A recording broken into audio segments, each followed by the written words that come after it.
بسم اللہ الرحمن الرحیم۔ آج ہم تمام حمد ستائش، تعریف و تمجید اس وحدہ لا شریک کے لیے جو این و آں ہے، جس کا کوئی زمان نہیں، جس کا کوئی یکتا نہیں، وہ تنہا یکتا ہے، اور وہ چاہتا ہے کہ ہم تمام انسان اس کے حضور اپنی خطاؤں، گناہوں، لغزشوں کے معافی مانگے اور توبہ کر کے ہم اسے اقرار کریں کہ وہی ہمارا خالق و مالک ہے، اور اس کے حضور سر تسلیم خم کر لیں، اس سے پہلے کہ روح قفس انسلی سے پرواز کر جائے۔ لیکن خدا کی منشا، مرضی، خواہش یہ ہے کہ ہر ایک تک توبہ کی نوبت پہنچے، تاکہ کتاب حیات میں اس کا نام درج کیا جائے اور آخرت میں وہ ابدی زندگی کا وارث بن جائے۔ آمین۔ آئیے آج ہم حقیقی عرفان قصص الانبیاء میں حضرت الیاس علیہ السلام یعنی حضرت ایلیہ تشبی علیہ السلام کی آخری نشست دوسرا سلاطین اور دوسرے باب کی 1-6 آیت میں اس طرح مرقوم ہے کہ اور اس باب کا آغاز جو ہو رہا ہے وہ مرد خدا حضرت ایلیہ تشبی کے آسمان پر اٹھائے جانے سے متعلق ہے، کہ اب وقت آ گیا کہ پروردگار عالم کا منشا ہے کہ حضرت ایلیہ تشبی کی اپنی زمینی خدمات کو ختم کرے اور ان کی جگہ ان کا قائم مقام، جانشین یا خلیفہ وہ حضرت علیشہ بن صافت علیہ السلام کو منظر عام پر لایا جائے۔ لیکن قبل اس کے کہ حضرت ایلیہ تشبی کا بیت یرحو اور یردن کو جانا ضرور تھا، تاکہ وہ علیشہ کو بڑی وفاداری سے اصرار کی، اس نے اصرار کیا کہ ہمیں بھی لے چلیں، تو ان جگہوں کے ساتھ ان کو ساتھ لے جایا گیا، اور بیت اور یرحو میں انبیاء زادوں نے علیشہ بن صافت کو بتایا کہ خداوند اس دن حضرت ایلیہ تشبی کے بارے میں کہ وہ ان کے سر پر سے سایہ اڑ جائے گا، یعنی وہ چلے جائیں گے یہاں سے، خاتمہ بالخیر ہو جائے گا دنیا سے۔ اسی طرح دوسرے سلاطین کے دوسرے باب کے میں 7ویں اور 9ویں آیت میں ہے کہ یرحو سے حضرت ایلیہ تشبی اور علیشہ دریا اردن کے پار گئے۔ ایلیہ تشبی جو تھے وہ انہوں نے اپنی چادر یردن کے پانی پر مارا تو وہ پانی 2 حصوں میں تقسیم ہو گیا، اور دونوں یعنی خشک زمین پر سے گزر کر کے اخیب بادشاہ کے دور حکومت میں علیشہ جو تھے مشرق سے جلعاد سے اپنی نبوت خدمت کا آغاز کرنے آئے تھے، اور دوبارہ اسی لیے وہاں ان کا اختتام ہوتا ہے اور وہاں چلے جاتے ہیں، اور آسمان پر اٹھائے جانے کے لیے واپس ان کو یردن کے پار تشریف لے گئے۔ اور علیشہ نے حضرت ایلیہ تشبی کی روح کا دوگنا حصہ مانگا تھا، جو تم مانگتے ہو اگر جب میں تم سے جدا ہو جاؤں اور اس کیفیت کو، اس انداز کو دیکھ سکے تو تمہیں دوگنا ملے گا، ورنہ نہیں مل سکتا، یہ ایک شرط لگائے تھے۔ اور جب ایلیہ علیہ السلام جدا ہونے لگے تو علیشہ نے کہ دیکھتے دیکھتے ایلیہ جو تھے وہ آگ کے بگولے میں آسمان کی طرف اٹھائے گئے، اور یہ پکار اٹھے، اے میرے باپ، اے میرے باپ، اسرائیل کے رتھ اور اس کے سوار۔ شاید اسے یہ ظاہر کرنا مقصود تھا کہ ایلیہ تشبی خدا کی قدرت کے سب سے زور آور ہتھیار تھے، چونکہ آپ ان کی زندگی احوال سن چکے، جو کہ اسلامی تاریخ اور قرآن شریف میں ان کے مطابق اتنی معلومات نہیں ہیں، لیکن کتاب مقدس ان کی پوری تفصیل پیش کرتا ہے، ہاں خاندان کے بارے میں نہیں ہے۔ عزیزان گرامی، ہم یہاں دیکھتے ہیں کہ اسرائیل کا سب سے بہترین دفاع کرنے والا وہ یہی ہستی ہے، اور چلتے چلتے پھر انہوں نے کہا کہ قیمتی آرا دیا، اور کہا کہ دیکھو اپنے قیمتی آرا کو لوگوں پر ظاہر کیا کرو، اور وہ خدا کے کلام ہے۔ اب دوسرا سوال ہے کہ حضرت ایلیہ تشبی کے بعد اور کس کس کو ایلیہ کہا گیا؟ عزیزان گرامی، اس کا جواب یہ ہے کہ جب ہم مطالعہ کر رہے تھے تو اسلامی تاریخ میں مسلمانوں کے چوتھے خلیفہ، اہل تشیع کے پہلے امام اور حضرت علی ابن ابی طالب، ان کے متعلق کہا جاتا، اور وہاں اس طرح جواب میں لکھا ہے کہ اس طرح لفظ ایلیہ یا ایلی یا عالیہ جو آسمانی کتابوں میں مذکور ہے، مخالفین یہ ثابت کرنے کی کوشش کرتے ہیں کہ اس سے مراد پیغمبر حضرت الیاس یا مسیح یا یوحنا ہیں، نہ کہ حضرت علی۔ علیہ السلام لکھا یہی ہے، لیکن بہت سے مسیحی علماء نے لفظ ایلیا یا ایلی یا عالیہ کے بارے میں تحقیق کی ہے، اور وہ تعصب کی دنیا سے باہر آ گئے اور پھر اصل حقیقت کو بیان کیا۔ عزیزان گرامی دیکھیں، بہت سارے لوگ ہیں جو کہ اپنا عقیدہ کو ظاہر نہیں کرتے، بظاہر کچھ نظر آتے ہوتے کچھ ہیں۔ آپ انہیں منافق نہیں کہہ سکتے، کیونکہ منافق کے دل میں ایمان نہیں ہوگا، اور جو ایماندار ہوگا اس کے دل میں ایمان ہوگا، بظاہر وہ ایمان کا اظہار نہ کرے۔ لیکن منافق ایمان کا اظہار کرتا ہے لیکن عملی زندگی سے وہ خارج ہے۔ تو مسٹر جے بی گیلیڈون کہتے ہیں ایک مسیحی عالم تھے، مسیح ضرور تھے، لیکن وہ اس طرح اس پائے کے عالم نہیں تھے جو ایک بصیرت ہوتی ایک عالم کے اندر، یعنی ایمانی قوت کے اعتبار سے۔ وہ لکھتے ہیں کہ زبان عبرانی جدید یا قدیم لفظ ایلیا یا ایلی سے مراد اللہ نہیں ہے، بلکہ اس لفظ سے اشارہ ملتا ہے کہ آئندہ زمانے میں یا آخری زمانے میں کوئی شخص آئے گا جس کا نام ایلیا یا ایلی ہوگا۔ اور پھر آگے چل کر کے وہ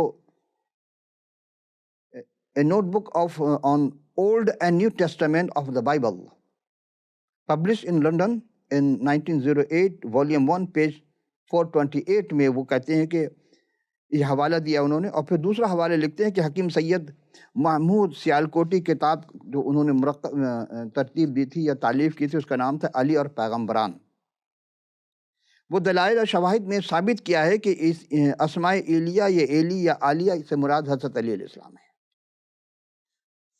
عزیزم، میں اس بحث پہ نہیں ہوں کہ ہاں یہ کس کا نام کب کب رکھا گیا، دیکھنا یہ کس زمانے کی بات، یہ 800 قبل مسیح کی بات تھی۔ تو ٹھیک ہے، ایک شخص کے نام ہوتے ہیں، اس زمانے میں جو لوگ تھے، آج بھی یوسف، آج بھی بہت سے لوگوں کے نام ہیں، یونس بہت سے لوگوں کے نام ہیں، تو کیا وہی ہے وہ؟ ایسا نہیں ہوتا ہے۔ اب آئیے ہم دیکھتے ہیں کہ کتاب مقدس کے مطابق ایلیا کے بارے میں کیا کہا جا رہا ہے کہ ایلیا کون تھے۔ متی رسول کی معرفت لکھی گئی انجیل جلیل 11ویں باب کی 13 سے 19 آیت میں ہے، کیونکہ سب نبیوں اور توریت سے یوحنا تک نبوت کی، اور چاہو تو مانو ایلیا جو آنے والا تھا یہی ہے، جس کے سننے کے کان ہے وہ سن لے۔ تشریح کچھ یوں کی گئی ہے علماء تفاسیر نے کہ کیونکہ سب نبیوں اور توریت سے یوحنا تک، یوحنا سے مراد حضرت الیاس نہیں، یوحنا کہتے ہیں زکریا کے بیٹے کو، جس کو یحییٰ کہا جاتا ہے، اور ان کا پورا نام یوحنا استباغی، یعنی بپتسمہ دینے والے، پانی سے بپتسمہ دیتے تھے۔ یعنی پرانے عہد نامہ کا ذکر ہو رہا ہے جو پیدائش سے لے کر حضرت ملاکی علیہ السلام، جو پرانے عہد نامے میں جتنی بھی کتابیں 39، ان میں حضور مسیح موعود کی آمد کی نبوت کی گئی ہے۔ اور جس وقت حضرت الیاس یعنی یوحنا بن زکریا، اب وہاں کریں کہ یوحنا بن زکریا، الیاس الگ ہیں اور ایلیا ان کا نام تھا، اور یوحنا جس کو کہا جاتا ہے وہ یحییٰ ہیں۔ یوحنا بن زکریا نے تاریخ کے اسٹیج پر قدم رکھا تو ان کا بے مثال اور یکتا کام صرف نبوت کرنا نہیں تھا، بلکہ یہ اعلان بھی کرنا تھا کہ ہمارے آقا مولا ملجا و ماوا منجی العالمین کی پہلی آمد کے بارے میں ساری نبوتیں پوری ہو گئیں۔ اب اس جملے کو کوئی اور اگر اپنی طرف استعمال کرے تو کر سکتا ہے، لیکن اس کے لیے وہ دعویٰ کو دلیل جو ہے اس کو کتاب مقدس سے پیش کرنی پڑے گی۔ ہم آگے چلتے ہیں اسی باب کی 14ویں آیت میں، اور چاہو تو مانو ایلیا جو آنے والا تھا یہی ہے۔ حضرت ملاکی نے نبوت کی تھی، ملاکی 4 باب کی 5 سے 6 آیت میں، دیکھو خداوند کے بزرگ اور ہولناک دن کے آنے سے پیشتر میں ایلیا نبی کو تمہارے پاس بھیجوں گا، اور وہ باپ کے دل کی طرف، باپ کا دل بیٹے کی طرف اور بیٹے کا دل باپ کی طرف مائل کرے گا، مبادہ میں آؤں اور زمین کو ملعون کر دوں۔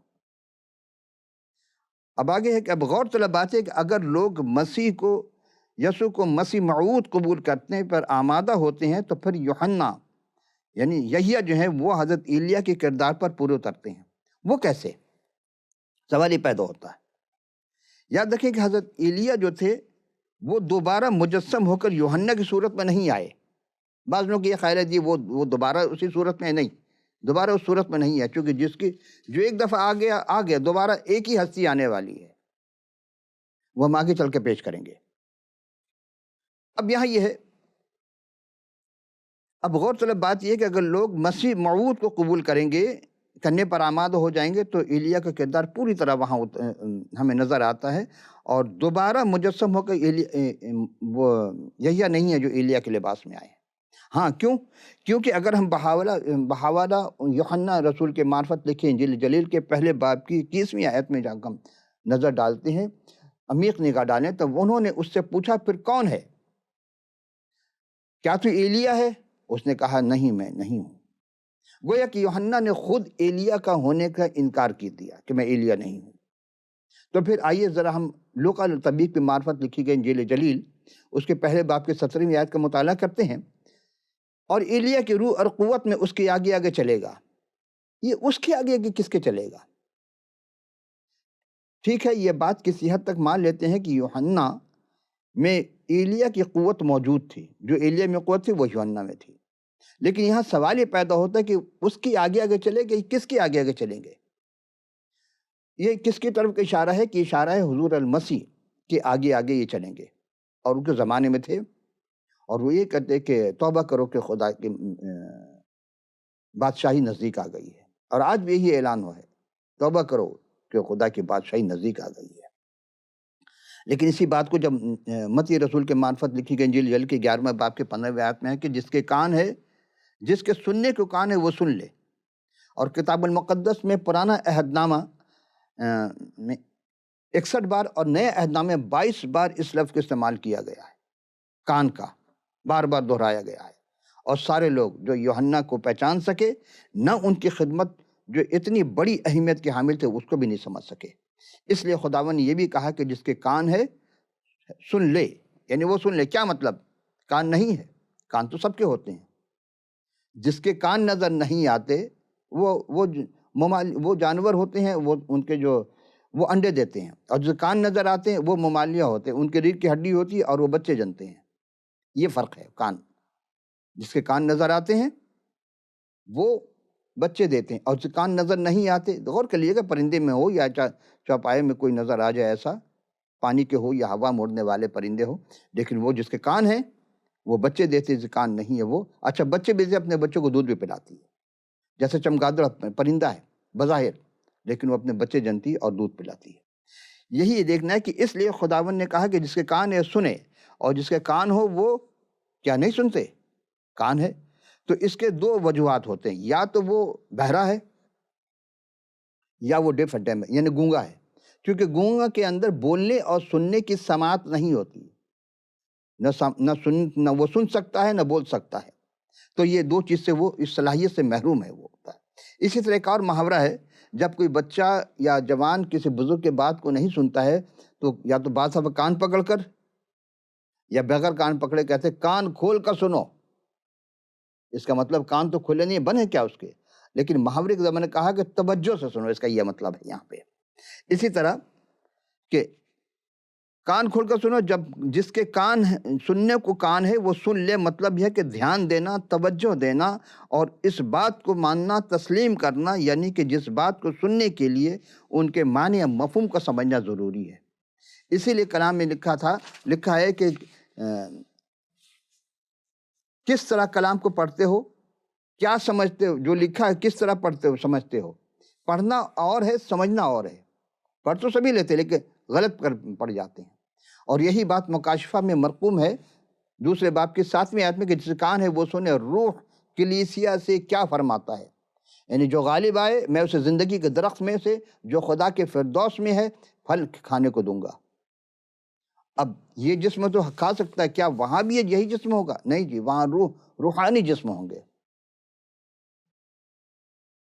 اب اگر یوحنا یعنی حضرت ایلیا کے بارے میں پیشن گوئی پوری کرتے ہیں تو پھر جناب مسیح ہی یقیناً مسیح موعود ہیں۔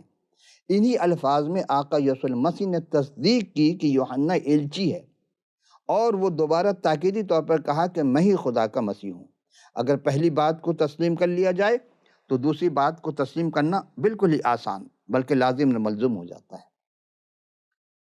اب ہم 16ویں اور 17ویں آیت میں دیکھتے ہیں متی رسول کے معرفت لکھی گئی انجیل جلیل کے 11ویں باب میں، بس اس زمانے کے لوگوں میں کس سے تشویح دوں، جس زمانے کی بات ہو رہی ہے کہ اس زمانے کے لوگوں سے میں کس سے تشویح دوں، اور ان لڑکوں کے معنی جو بازاروں میں بیٹھے ہوئے اپنے ساتھیوں کو پکارتے ہیں، ہم نے تمہارے لیے بانسری یا بانسری بجائی اور تم نہ ناچے. پھر دوسرا کہے کہ ہم نے ماتم کیا، تم نے چھاتی نہ پیٹی. کیونکہ یوحنا نہ کھاتا آیا ہے نہ پیتا، وہ کہتے ہیں کہ اس میں بدرو ہے. جبکہ دوسری طرف لیکن جس پشت سے، یعنی کہ جس زمانے کے لوگوں سے مخاطب تھے، وہ تو ان دونوں میں سے کوئی بات قبول کرنے کا تسلیم ہی نہیں کرتے تھے، دلچسپی نہیں رکھتے تھے. جن یہودیوں کو ان کی پہلی آمد دیکھنے کا شرف حاصل ہوا، ان کے دل میں نہ مسیح کی محبت آئی، نہ ان کو بادشاہ جانا، نہ ان کے پیروکاروں کے لیے دلچسپی تھی. ان کے لیے یہ دونوں معمہ تھے، یوحنا استباغی بھی اور جناب مسیح بھی. کیوں؟ وہ کہتے تھے وہ کھاتا نہیں ہے، اور مسیح چونکہ کھانا کھاتے تھے. یہاں جناب مسیح یعنی یسوع نے اسے زود رنج لڑکوں سے مشابہ ٹھہرایا. زود رنج یعنی وہ بچے جو جوان تو ہو گئے لیکن ان کے اندر ابھی تک شعور نہیں آئے، جو بازار میں بیٹھے ہوئے ٹھٹھا کرتے ہیں، مذاق کرتے ہوئے اور صلح جوئی کی کسی قسم کے بات سے راضی نہیں ہوتے. اگر ان کے دوست کہیں کہ ہم بانسری بجاتے تم ناچو، اور وہ نہیں نہ مانتے. اگر دوست کہتے ہیں کہ ہم ماتم کرنے میں کھیلتے ہیں تو تم ان کے ساتھ ماتم کرنے سے بھی انکار کرتے ہو. مطلب یہ کیونکہ یوحنا نہ کھاتا آیا ہے نہ پیتا آیا، وہ کہتے ہیں کہ اس میں بدرو ہے. ٹھیک ہے، ابن آدم لیکن ابن آدم تو کھاتا بھی ہے پیتا بھی ہے. اور دیکھو کھاؤ اور شرابی آدمی محصول لینے والوں کے اور گناہ گاروں کا یار ہے. لیکن عزیزان گرامی قدر، مگر حکمت میں اپنے کاموں سے راز باز ثابت ہوتی ہے. یہی یوحنا چونکہ ایک نفس کش اور ریاضت کرنے والے شخص تھے، اور یہودیوں نے الزام لگایا کہ اس میں بدرو ہے. دوسری طرف ابن آدم یعنی جناب مسیح عام آدمی کی طرح کھاتے پیتے بھی تھے، اور یہودی یوحنا کی نفس کشی اور ریاضت پسند نہیں کرتے تھے. دوسری طرف وہ حضور المسیح کو عام انداز میں کھانے پینے پر خوش تھے، لیکن نہیں مانتے تھے. کیا نہیں مانتے تھے؟ وہ اس لیے کہ یہودی حضور مسیح کو کھاؤ اور شرابی آدمی محصول لینے والوں کے ساتھ بیٹھتے، گناہ گاروں کے ساتھ بیٹھتے ہوئے دیکھتے. وہ کہتے تھے اس کا یار ہے. کھاتا بھی ضرور ہے لیکن اس میں بات نہیں ہے. لیکن یہاں سب سے قیمتی جملہ جو آپ کی خدمت عرض کرنا چاہتے ہیں، اجازت دیجئے کہ بے شک ہمارے مولا مسیح نہ کھاؤ تھے نہ شرابی تھے. کوئی ان پر الزام نہیں لگا سکتا. اور انہوں نے خود بھی کہا کہ ہے کوئی جو ہم پر الزام لگائے، ہم پر گناہ ثابت کرے. سراسر بہتان، تراشی اور من گھڑت ہے. البتہ یہ بات بالکل درست ہے کہ وہ محصول لینے والوں اور گناہ گاروں کے یار تھے. کیوں؟ سوال پیدا ہوتا ہے، کیوں بیٹھتے تھے ان کے ساتھ؟ جب انہوں نے پوچھا کہ آپ ان گناہ گاروں کے ساتھ بیٹھتے ہیں، کھاتے پیتے ہیں، تو انہوں نے کہا کہ دیکھو، مریضوں کو طبیب کی ضرورت ہوتی ہے، صحت مندوں کو نہیں. تو سارے مریض تھے. کس قسم کے مریض؟ وہ گناہ کے مریض تھے، مگر اس مفہوم میں نہیں جس مفہوم میں یہودی ان کو دیکھتے تھے. وہ کہتے تھے وہ گناہ گاروں کے لیے یار ہے. ٹھیک ہے، تھے ان کو گناہ سے بچانا چاہتے تھے، اسی لیے ان میں رہتے تھے. مگر نہ تو کبھی ان کے گناہوں میں شریک ہوئے، نہ انہیں اچھا گردانا. لیکن جب ہم 19ویں آیت میں جو آخری فقرہ ہے، مگر حکمت اپنے کاموں سے راست ثابت ہوتی ہے. بے شک آقا و مولا مسیح موعود سلام علینا مجسم حکمت تھے. اور اس بات کو جاننے کے لیے ہم پہلا کرنتھیوں اس کے پہلے باب کی 30ویں آیت میں ہم دیکھتے ہیں، اور چند ایک جملے کے بعد ہم آپ سے اجازت چاہیں گے. لیکن تم اس کی طرف سے مسیح یسوع میں جو تمہارے لیے خدا کی طرف سے حکمت ٹھہرا ہے، راست باز اور پاکیزگی اور مخلصی ہے. کیا مطلب؟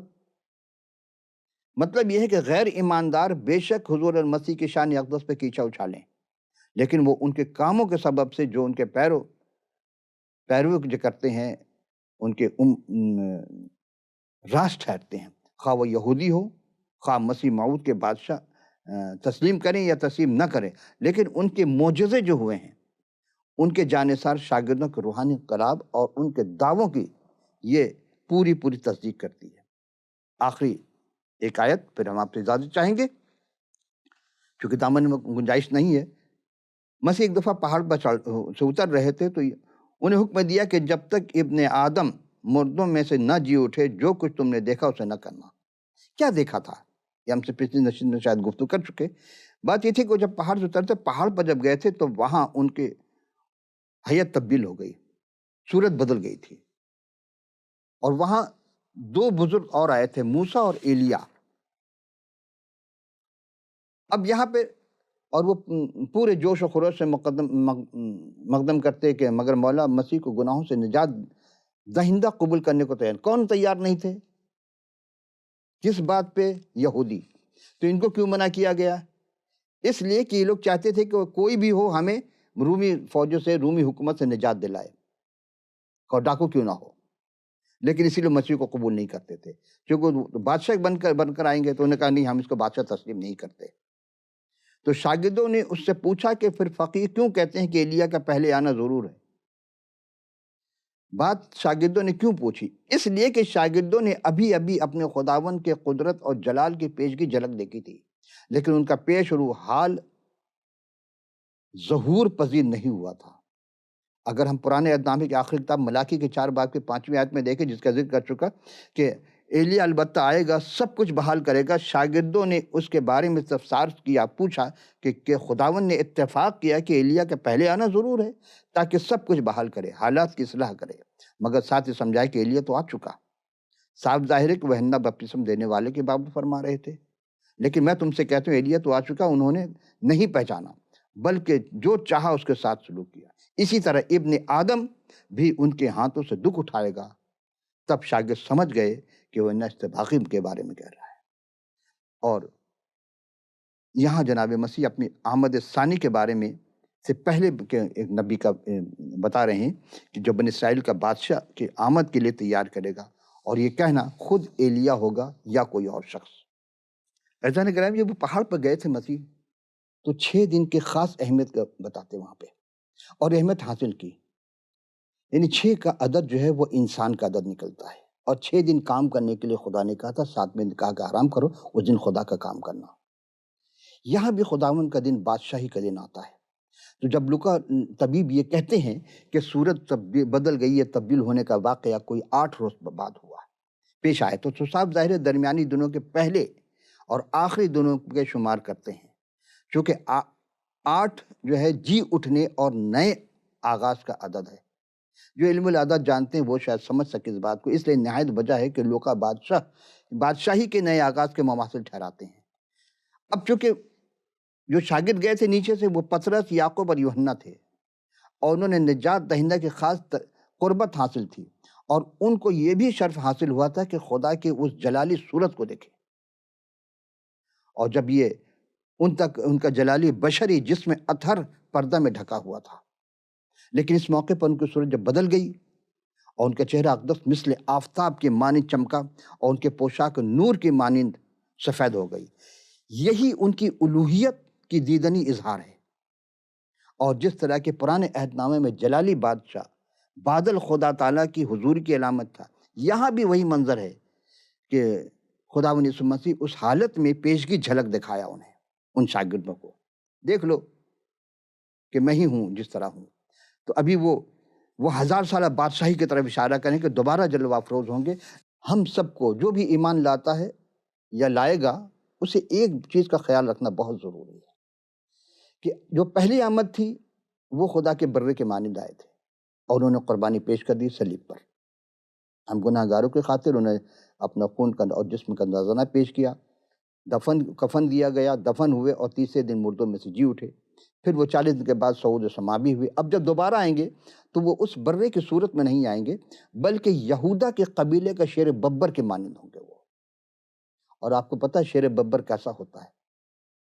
تو جتنے بھی ان کا دیدار کریں گے، یعنی جو دیکھیں گے، فوراً پہچان جائیں گے کہ خدا کے بیٹا، بادشاہوں کا بادشاہ اور خداوندوں کا خداوند ہے یہ. اور اب بالکل 17ویں باب کی 3 آیت میں ہے کہ دیکھو موسیٰ اور ایلیا اس کے ساتھ باتیں کرتے ہوئے دکھائی دیے. اب موسیٰ اور ایلیا کیوں نظر آئے؟ کس نے دیکھا؟ شاگردوں نے دیکھا. یعنی اس پہاڑ پر موسیٰ اور ایلیا ظاہر ہوئے، وہ مسیح کے آنے والی موت کی باتیں کر رہے تھے، چونکہ وہ پرانے عہد نامے کی باتیں کر رہے تھے جو یروشلم میں ہونے والی تھی. اور پہاڑ کے دامن میں جو بھیڑ تھی انہیں غیر اقوام سے تشبیہ دی گئی، اور وہ بھی 1000 سالہ بادشاہی کے برکات کے حصہ پائیں گے جو ایمان لائے گا. اور دوبارہ ہم دیکھتے ہیں 17ویں باب کی 4 اور 5ویں آیت میں ہے کہ پطرس نے کہا مولا، یعنی مسیح سلام علیہ سے، کہ خداوند ہمارے یہاں رہنا کتنا اچھا ہے، اگر آپ کی مرضی ہو تو یہاں ہم 3 ڈھیرے نہ بنا دیں، ایک آپ کے نام کی، ایک موسیٰ کے نام کی، ایک ایلیا کے نام کی. وہ کہہ ہی رہا تھا کہ اچانک دیکھا کہ ایک نور کا بادل ان پر سایہ کیا، اور اس بادل کی آواز آئی، یہ میرا پیارا بیٹا ہے جس سے میں خوش ہوں، اس کو سنو۔ اب آپ کو یاد ہے وہ آیت کہ جس کے کان ہے سنے کہ روح کیا کہتا ہے۔ ہم عموماً روح کو مؤنث استعمال کرتے ہیں، لیکن یہاں یہ خدا کی روح کے بابت ہو رہی ہے، وہ روح القدس کی جانب اشارہ ہے۔ اسی طرح ہم دیکھتے ہیں جب پطرس اس واقعے سے متاثر ہوا اور تاریخ کا حقیقی شعور رکھتا تھا، اس نے اس جاہ و جلال کو گویا قابو میں کر لینا چاہتا تھا۔ بلا توقف رائے دیتا ہے کہ یہاں 3 ڈھیر لگائیں، یعنی 3 خیمے بنا لیں، ایک آپ مولا آپ کے لیے، ایک موسیٰ کے لیے، ایک ایلیاہ کے لیے۔ وہ اصل میں حضور کو، مسیح کو تو اول درجہ دے رہا ہے، اول مقام دے رہا ہے، لیکن وہ غور نہیں کر سکے کہ وہ کیا کہہ رہا ہے۔ اسے یہ نہیں کہنا چاہیے تھا، اس سے بہت بڑی غلطی ہو گئی۔ اب آپ سوچیں کیسے غلطی ہو گئی؟ وہ حق بجانی بھی اپنی جانب سے کہ پہلا موقع، پہلا جو ہے وہ جناب مسیح کو دے رہے، لیکن غلطی یہ ہے کہ اسے فوقیت نہیں دی۔ کیا مطلب؟ بات دراصل یہ کہ حضور آقا مولا سیدنا مسیح سلام علیہ کی حیثیت ان برابری کی ہرگز نہیں تھی، نہ ہے، کیونکہ وہ سب انسانوں و شمار، وہ سب آدم کی اولاد ہے، آدم مرد کی نسل سے آئے، لیکن مسیح مرد کی نسل سے نہیں آئے، وہ عورت کی نسل سے ہیں۔ اسی لیے کیونکہ وہ خداوندوں کا خداوند ہے، ابتدا میں کلام تھا، کلام خدا کے ساتھ تھا، یہاں وہی چیز ہے، وہی کلام ہے، اور اسی لیے قرآن میں ان کو کلمت اللہ کہا گیا ہے۔ تو اس سبق کو سیکھنے کے لیے آسمانی خدا باپ کے اور ان کے ایک نورانی بادل سے گھیر دیا تھا، اور قیامت تک کے لیے ایک زبردست اعلان کیا۔ جانتے ہیں وہ اعلان کیا ہے؟ وہ اعلان یہ تھا کہ یہ میرا پیارا بیٹا ہے جس سے میں خوش ہوں، اور اس کی سنو، کیونکہ اس کی بادشاہی میں یعنی خداوند یسوع مسیح بالکل ہی لاسانی ہے۔ تو پہلے وہ سلامتی کے شہزادہ تھے، لیکن اب وہ اعلی حضرت شہنشاہ اعظم کے طور پر ہوں گے، جن کی ہر بات حتمی اور مستند ہوگی، با اختیار ہوگی، اور یہی بات موجودہ دور میں ان کے پیروکاروں کے دلوں پر نقش ہونی چاہیے، اور ہے۔ شاگرد یہ جب سنا کہ اس کے سنو یہ کیا کہتا ہے، یعنی کہ میرا پیارا بیٹا ہے، اس کے سنو، جس سے میں پیار کرتا ہوں، اس سے سنو، وہ منہ کے بل گر گئے اور ڈر گئے کہ یہ کیسی آواز ہے۔ پھر مولا جو تھے ان کے پاس آئے، ان کو چھوا اور کہا کہ ڈرو نہیں، اور جب انہوں نے آنکھیں کھولی تو وہاں سوائے یسوع مسیح کے نہ موسیٰ تھے نہ ایلیاہ تھے۔ عزیزان گرامی قدر، مزید آپ مطالعہ کرنا چاہتے ہیں تو آپ کو کتاب مقدس کا مطالعہ کرنا لازمی ہے۔ بہت ساری باتیں روایت میں نہیں ملیں گی، وہ آیات میں ملیں گی۔ ہمیں آیات کو غور کرنا پڑے گا۔